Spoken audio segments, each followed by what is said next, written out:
Welcome to Influential Entrepreneurs, bringing you interviews with elite business leaders and experts, sharing tips and strategies for elevating your business to the next level. Here's your host, Mike Saunders. Hello and welcome to this episode of Influential Entrepreneurs. This is Mike Saunders, the Authority Positioning Coach, and today we have with us Sean Ryan, who's the founder of Whitewater International Consulting. Sean, welcome to the program. Mike, thanks so much. I'm glad to be here. Hey, so give us a little bit of background on yourself, and I know we want to talk about your brand new book, Get in Gear, the 7 Gears that drive strategy to results. So I want to dive into that because I love gears and processes, so I want to talk about that. But what's your background and what led you to start your firm? Awesome, Mike. Thanks a bunch. Well, my background is I started out, came out of engineering school and thought that I wanted to be an engineer. Went to work for Pacific Gas and Electric in California a long time ago, and back in 1980 or so. And I had a great time at PG&E, and had a lot of mobility in the organization, did lots of different things over the 7 or 8 years that I was there. I did some engineering, I did some technical sales, led a sales team, led a marketing team. And one of the things and what really kind of drove me to where I am today, Mike, is that I was struck in this company that had a lot of great people. And the organization at that time was going through a lot of change and challenges coming out of the oil crises of the 1970s and completely readjusting how they interacted with their customers. One of the things that I was struck by, though, was in spite of having great people and having a pretty good organizational intent in terms of what they were trying to do, that people weren't really in a position to be able to contribute their best every day. It was almost like a gawky, 13-year-old, 14-year-old kid who's got lots of potential, but some days they just can't seem to get it right. Yeah, and so a little clunky, and you could see all kinds of cool stuff, but you could just never see all the piece parts really come together and operate the way it could. And so I ended up leaving Pacific Gas and Electric. I had a chance to go to work with a small boutique consulting firm in the San Francisco Bay Area, and they were really just getting started. And my mission, as I left PG&E and started kind of the next phase of my career, and where I've mostly been for the last 33 years, was to help create great organizations where people could come to work and contribute their best every day. And so I think there are a couple components to that. One is great organizations, and what's that look like, and how do we create those? And then how do we, within those organizations, create environments where people can contribute their best, where all of their capabilities are welcome and they're brought to the table every day, so that people are psychologically engaged and committed to the journey. I know that's like probably the main focus of the book, which we want to get into. But one thing I want to dive in a little bit deeper on is when you say we want to help create great organizations where people want to go. To me, that sounds like if you lined up 30 leadership development coaches and said, what do? They would say pretty close to the same thing. Now, I don't mean to be mean about that, but I want you to clarify and go, and how we do this is different than most people because, right? So what is it that would make an organization sit up and take notice and go, yeah, I heard that before, but ooh, Sean, you approach it this way. That sounds unique. Sure. Well, and I would imagine, look, I don't know that any of us either A, have all of the answers, or B, think about it so radically differently, like we found the secret sauce that nobody else has, right? But, there probably are some things that we think about a little bit differently. The first is, what do we do inside of organizations that enable people to be their best? Right. And how do we psychologically engage people? There are a lot of components to it, not all of which we cover in the book. But just thinking about, first of all, do we have a vision that inspires people, that people want to contribute to something probably bigger than themselves. Yeah, we want to come to work and we want to earn money to be able to take care of our families, but there are a lot of different ways to do that. When I pick an employer, or even choosing to work for myself, what's my vision? What's my purpose? What's my intent? Is there something that this organization is doing that I can really attach to and psychologically engage with? So that would be, helping people think through what is that purpose? What's that higher calling that we aspire to in this organization that's different than what other people do? So that would be one component. The second component is, do we have a value set in the organization that people want to play within? And obviously things like trust and respect and honesty and integrity are absolutely critical to that. And you take those two things together, kind of the vision and the values, if you will, that then translate into culture. To me, those describe the playing field. What's the playing field that we're on? And in any game that you play, the first thing anybody wants to know is, how do we win here? Which is really the organizations we call, that's the vision, that's the strategy that we execute on. We win by moving in this direction. And then the second thing you want to know in any game you play, what are the boundaries that we play within? What rules are in bounds? What rules are out of bounds?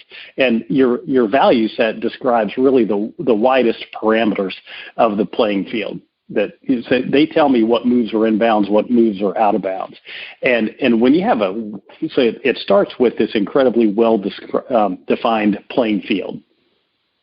So that way people know how to win. They know how much latitude they have to make decisions to do things. And it gives the opportunity to push responsibility to people. And when you've got that, you've got the beginnings of what it takes to attract and keep the kind of people that you want to be really successful. And you attract people who want to be really successful in that environment.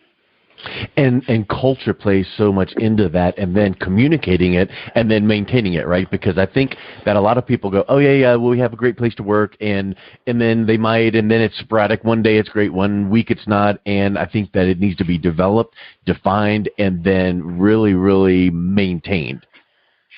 Absolutely, and you think about how much organizations have even thought through what's the culture that we want to have here. And I always describe it as, well, we've got this simple yet can get very complex model. It's maybe the only model that I've consistently used over the 33 years that I've been in this space. And that is, we call it the cloud model. And one cloud is, here's our current state, here's where we are today. The second cloud is, here's our future state, here's the place we're trying to get to, right? Which implies then the vision and the strategy and the things that we have to be able to do to be successful. There are two things that really connect those two clouds. One is the strategy. How do we position ourselves to create value for our customers, our stakeholders, the clientele that depend upon us? And that's whether you're a government organization, a for-profit business, a not-for-profit. What makes us unique and distinctive is really what value do we create? That's the strategy piece. The second connector, and it's like two intertwined strands of DNA, is that cultural piece. What's our cultural strategy? What do we want this to be like? What kind of people do we want to attract? How do we want people to behave? And you have a far greater chance of success when the organizational strategy and the cultural strategy behave like two intertwined strands of DNA. They complement each other, they support each other, they work together. Where you run into trouble is when you don't know what the strategy is, or that's diffuse or misunderstood, or it's not adapting quickly enough to the place that you want to get to, and you've got a culture that's completely misaligned to the strategy. You want teamwork, and you reward everyone for independent contributor behavior. Well, you're gonna be fighting yourself all of the time. So at what point, you've been in business for a minute or two, and this book that you have coming out, is this your first book? This is the first book, and it's not actually what I thought was going to be the first book. It just kind of ended up that way. At what point did you go, you know what? I've been doing what I'm doing and making a difference in the world. We may need to put this in a book. So what made you make that decision? And then what made you kind of select the direction that you chose for the book? Sure. So it probably goes back to maybe 8 years ago. And our business, we've done typically three things, or kind of three, legs to the stool. We work with organizations on creating strategy, that whole part about how do we position ourselves in the marketplace to be successful, whatever that market is. We help organizations then drive their strategy, execute on it. And then the third part is we help develop and grow the leaders necessary to make those other two things happen. And it probably wasn't completely that clear in my mind eight years or so ago. We just did all those things. We just didn't have all the piece parts assembled correctly. And a client came to me one day that we'd done a lot of strategy work with. And he said, look, it was a pretty good sized organization. He said, our divisions have good strategies now.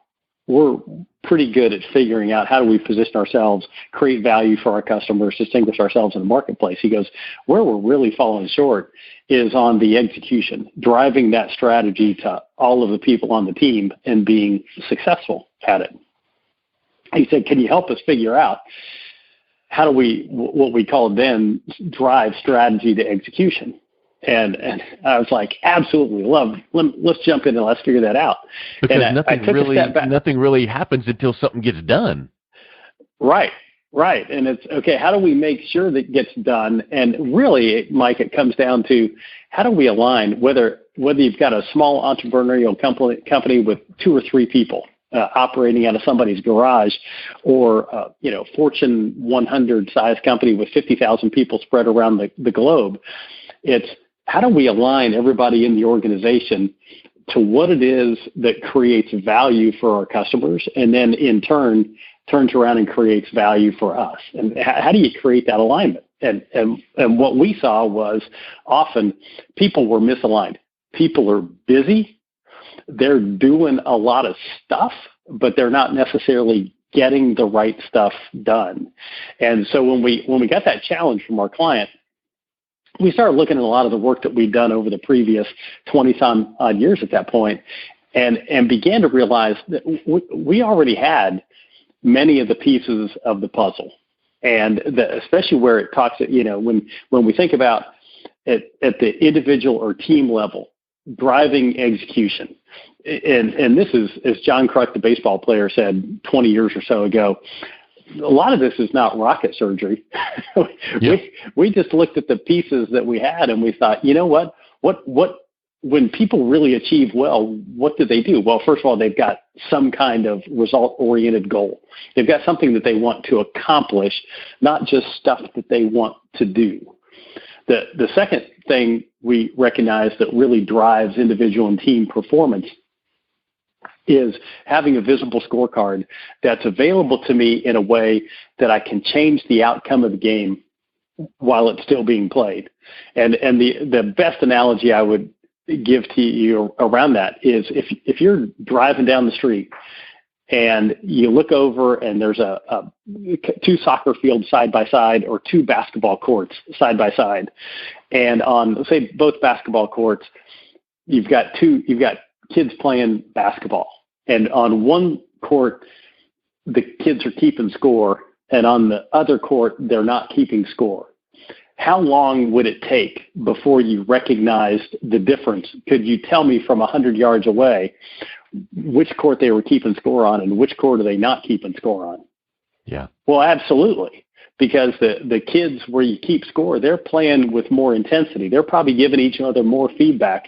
They're doing the things necessary to win. The kids are not keeping score. They're just jacking up 3-point shots, and they're probably having a lot of fun.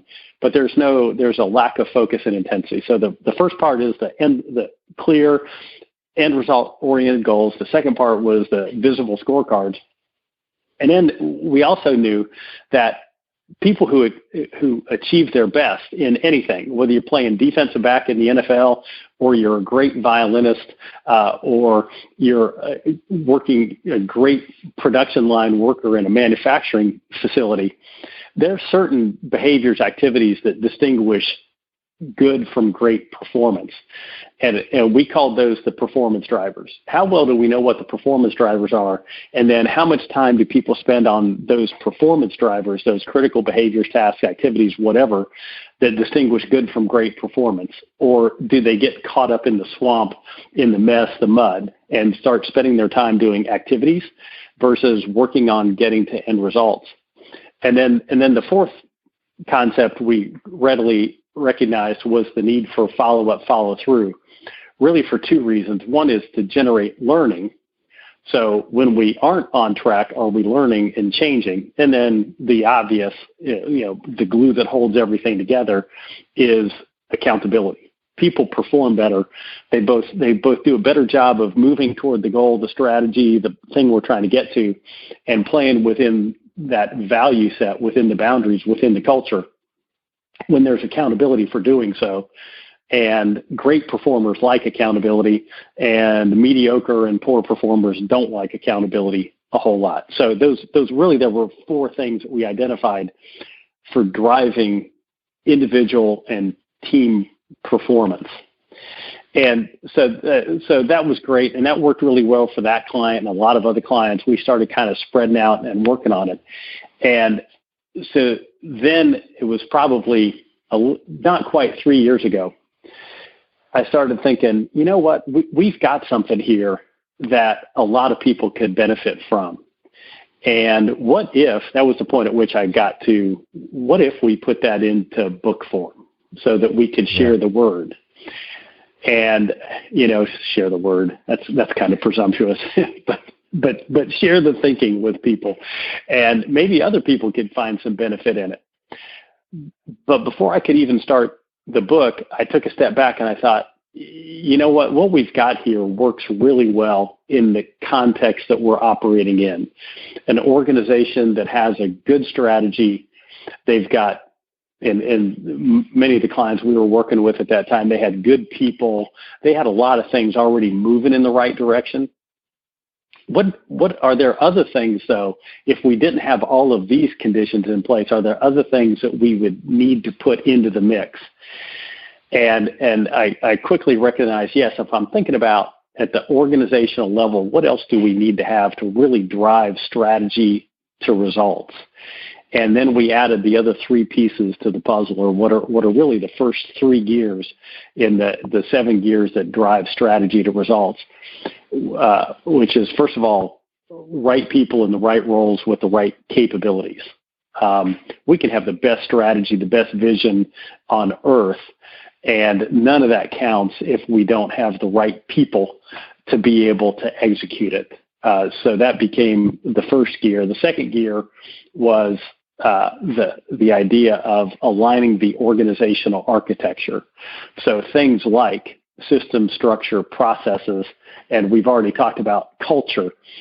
Those are the organizational architecture. When those things are misaligned to the strategy, your chances of actually achieving what you expect to get out of your strategy are almost non-existent. And then the next gear that I identified before I started writing the book was in great organizations that really do perform well and where people really want to contribute. They've got what we ended up describing in the book as a culture of communications. People sharing up, down, sideways, diagonally, however they need to on a regular basis, what's working, but more importantly, what's not working as well. People getting the feedback, holding the difficult conversations, leaders being vulnerable and empathetic and connecting at all levels of their organization, people being comfortable having conversations with frontline team member all the way to the CEO, whether that person is the entrepreneur that started in the garage last week or it's the CEO of the Fortune 100 company, that people can communicate all the way up and down. And so taking all of those together, those first 4 performance gears, and then adding in the 3 foundation gears is what really became the backbone for the book. And I just love how when you have building from case studies and success, and you probably could not have written this book year 2 in your career. You needed to prove and have proof of concept, and then now you're taking what is successful in your working with organizations and then showing people. I think it's so interesting. People, we know that books are wonderful, but I don't think that they really realize how it really is similar to going to one of the mentors you really look up to and appreciate and go, please mentor me. And they're like, okay, let's meet together once a week and I'll tell you all the lessons I've learned. They're like, please, thank you.